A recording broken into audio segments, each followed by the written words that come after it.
Greetings, BookTube. I'm Ryn Jackson, and you're watching Bundles and Books, a channel where I talk about books while playing Stardew Valley.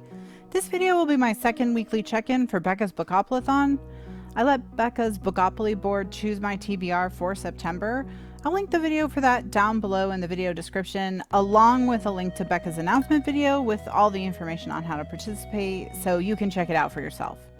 To stay on track with finishing all 11 books the Bookopoly board chose for me before the end of the month, I'll need to read at least 975 pages over 3 books, each of the 4 full weeks during the month of September. I succeeded in doing this the first week of September, so let's see if I was able to keep it up during the second week. Spoiler, this wasn't a great reading week for me. For one, my Kindle died on Sunday. It was still usable, but in a way that made it more difficult and harder to use. It was still under warranty and Amazon did agree to ship me a new one, but it didn't arrive until Thursday. Then I had to spend more time getting it all set up exactly how I like, which was annoying because this is my 3rd Kindle this year. It's a long story, but let's just say either I have very bad luck or the quality control has gone down on these since I first got one in 2011. So that was the first hiccup. The second hiccup was that I am very much a mood reader, and I really wasn't in the mood to read this week. And this is where the mental changes from participating in a challenge that I mentioned in last week's check-in come into play again.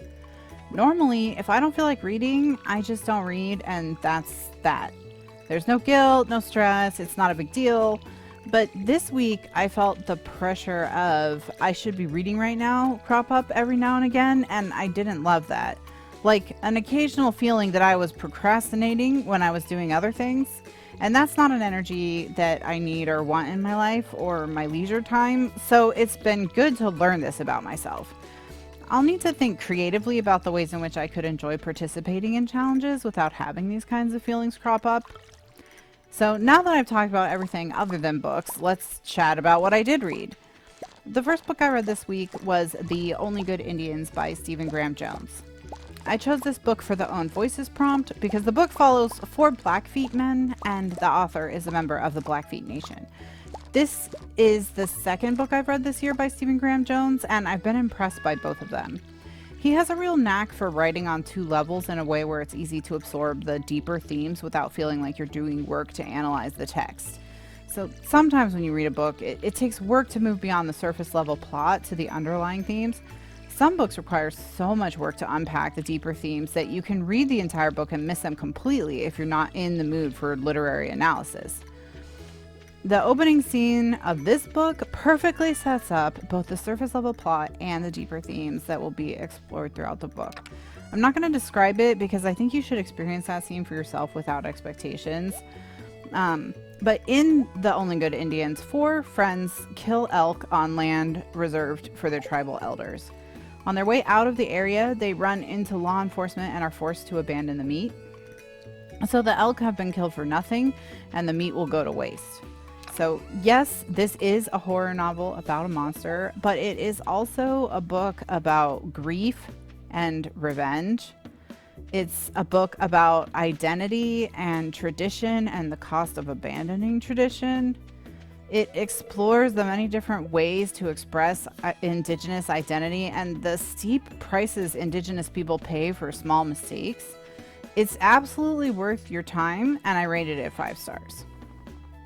I finished The Only Good Indians on the evening of the 13th and started The Invention of Wings by Sue Monk Kidd shortly after. I was pleasantly surprised by how much I enjoyed The Invention of Wings.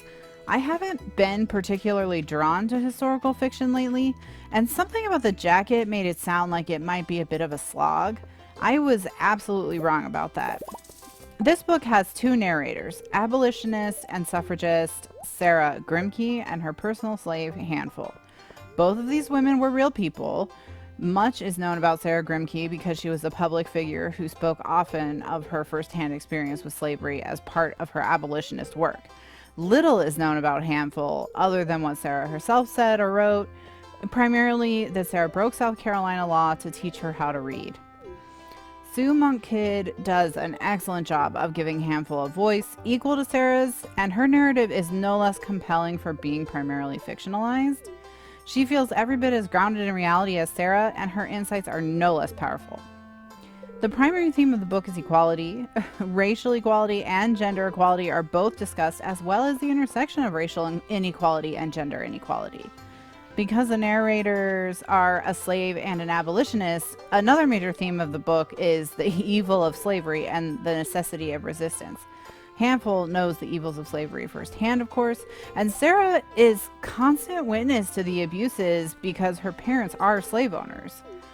Sarah changes religions multiple times during the book, trying to find a religion that not only believes slavery is wrong, but also believes that resistance is necessary. So the book is incredibly well researched, beautifully written, and entertaining, and the themes of the book are totally relevant today. Not only was this a 5-star read for me, but it was also one from my 2020 TBR. After completing this book, there are only 3 books left on my 2020 TBR.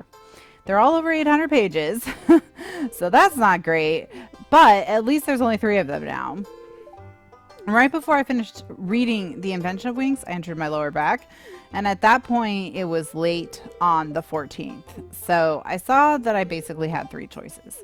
First, I could recognize that I had set a goal to read 975 pages across 3 books each week because I might run into problems and call it a day with only 2 books and 704 pages read this week. Second, I could start a book that was not going to be able to be finished before I need to sleep, but which would get me closer to my 975 page goal and keep me from falling further behind. Or I could read Saga Volume 1 by Brian K. Vaughn and Fiona Staples, so I at least get my 3 books in, even if I fall short of my page goal. Number 1 was the most responsible option, so obviously that was out.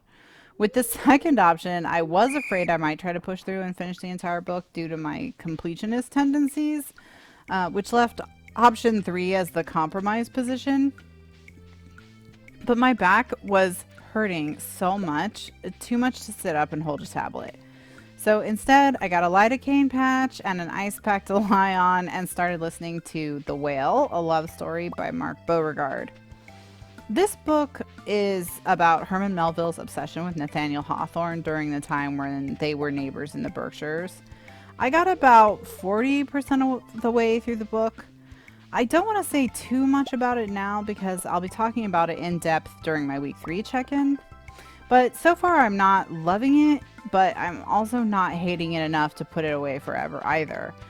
It's looking like a 3-star read for me, which is fine. Of course, that could always change to a 2-star or a 4-star depending on how the second part of the book goes. So that's what I read in my second week of Becca's Bookoplathon. My plans for week 3 are to finish The Whale for the water on the cover prompt. And then I think I'll knock out the first volume of the graphic novel Saga for the atypical format prompt. After that, I think it'll be time to tackle Wild Seed by Octavia E. Butler for the second of my set in the past prompts. I've been pleasantly surprised by some of the choices the board made for me, and overall the challenge has been a positive one in that regard. Some of the books I was most worried about have been a breeze to get through and very enjoyable. I think there's absolutely a way for me to adapt challenges like this to my preferences in the future. I just need to reflect on it a bit, and I'm sure I'll come up with something. Let me know if you've read any of these books and what you thought about them in the comments below. Be sure to check the video description for links to Becca's announcement video and all her Bookoplathon resources and social medias. If you're playing along with Bookoplathon, let me know how you're doing. Are you struggling? Has it been smooth sailing? How's it going? Please like this video and subscribe to my channel if you haven't already. I play Stardew Valley and I talk about books, so if you like either of those things, this channel may be for you. I hope you're having a wonderful week, and I wish you all the best in your reading adventures. Bye now.